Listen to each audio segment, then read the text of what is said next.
What is up, everybody, and welcome to FLW Videos. So as you know, PvP has been released in Pokemon Go, and people have so many questions wanting to know some of the best strategies that you could have for the game. So I figured in today's episode we would talk about the top 5 tips that you probably didn't know in Pokemon Go PvP. So the idea behind this is to try to give yourself a leg up versus your opponent, because there are some features that were never mentioned by Niantic, and for the most part, people may not run across them by accident or anything. So if you have this information, you can automatically have a leg up versus the people who just don't know about it. And if you do know all of these, then, well, to be honest, that's actually really cool. If you do know all of them, make sure to let me know in the comments section below. But with all of that being said, if this video is helpful to you, if you did learn something from it, make sure to hit that like button and subscribe. But let's go ahead and get into the video. So the first tip is going to be related to the charge moves being able to surpass the actual full bar. So for example, we're going to actually use a pincer that has the move Vice Grip, which is a 3-bar charge move. Now, what a lot of people would probably think initially is that once the bar fills up, you would then have to use it, right? And then anything above it, it wouldn't like charge it.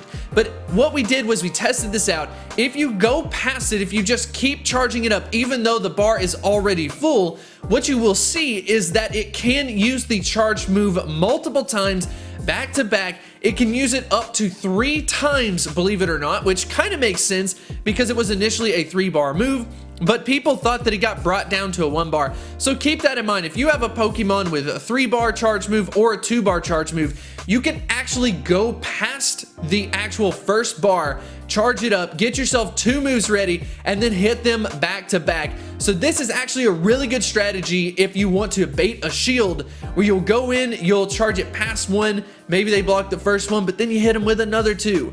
Definitely a cool strategy that you should implement. The second tip is about the charge move once again, and I actually discovered this by accident, but I'm so glad that I did because it can really help out with some strategy. So basically, here's what you can do. If you get your Pokemon and charge it up to where it is fully ready to go on its charge move, but don't use it, and instead switch out a Pokemon, what will happen is when your Pokemon comes back in, the charge move is automatically ready to go.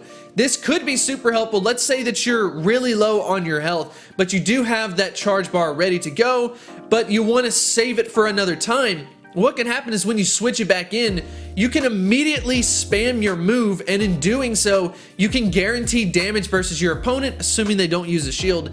But regardless, I felt like this needed to be mentioned because it's something that either people will discover by accident and will probably never be mentioned by Niantic. Tip number 3. This is kind of a dirty one, but to be honest, it'll probably be fixed in the future, I would imagine. But when I was battling against my team leader, I noticed that when they switched into Pokemon, I was actually able to damage them before they were able to do anything to me. And I thought, well, maybe that's just because it's an AI, so I wanted to test it out in a real battle. And here's what happened.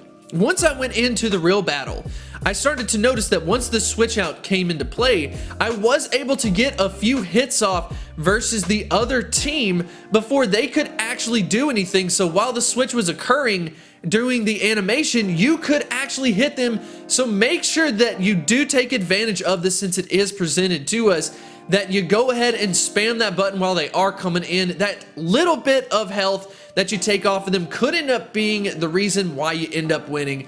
I know it's a dirty thing, but once again, it's still something that you can do. Tip number 4 is related to the cost of the second charge move. Now, unfortunately, legendary Pokemon cost 100,000 Stardust and 100 candies, so people are like, well, there is no way I'm using that. So what is another option for you? That's going to actually be the budget Pokemon. So as far as what Pokemon qualify for this, first off, it would be any Pokemon that you could walk as a buddy for a 1 kilometer that you could upgrade for just 10,000 Stardust and then 25 candies. But beyond that, you can also use these starters as well for 10,000, which is excellent. Go ahead and get yourself a Blastoise, get yourself that ice coverage if you want to have that for the second move. And then finally, some of the weird things going on is that baby Pokemon have the ability to be unlocked at 10,000 Stardust, yet once you evolve it, so if you have a Togetic, for example, it then gets bumped up to 50k. So I don't know. I think that is a glitch. I don't feel like that makes any sense. So you definitely want to take advantage of it now, especially if you have a high IV one that you want to use in the future. I would actually go ahead and unlock your second move for your baby Pokemon now before it ends up going away, just in case Niantic ends up fixing the buddy distance. And finally, I cannot believe I am saying this, but ladies and gentlemen, tip number 5 is that you can use the same Pokemon multiple times. I know. I talked about this a while ago with the idea of Mewtwo Cubed, where you get yourself different movesets with all of your Mewtwo's. Now that may be kind of nerfed a little bit just because of the Stardust and the candy cost, but at the same time, this is going to open up a new way of thinking that I don't think other people are going to do, at least at first. For example, let's say you wanted to use 2 or 3 Blissies. I mean, come on. I know that that's kind of a dirty thing to do, but you can do that type of thing. So definitely consider that, especially with Pokemon that have a little bit of a larger moveset. You can get some really cool combinations out of this. And I thought that it was definitely worth mentioning because Niantic never disclaimed whether or not we could. And a lot of people assume that that just didn't make sense to be able to do it. But believe it or not, you can. So yeah, that just about wraps up the video. Hopefully you did learn something from this video. I'm so excited about PvP. I'm really wanting to go out there and make some new videos. I'm thinking that the next video that I make is talking about the budget second charge move.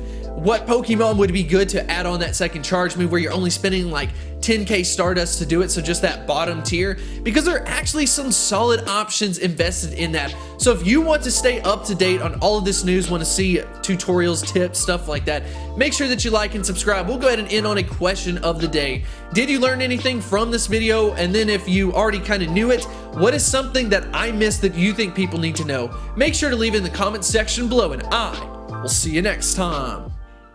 Hit me like a tidal wave, triggered by the aftershock. Hit me like a tidal wave, triggered by the aftershock. Oh.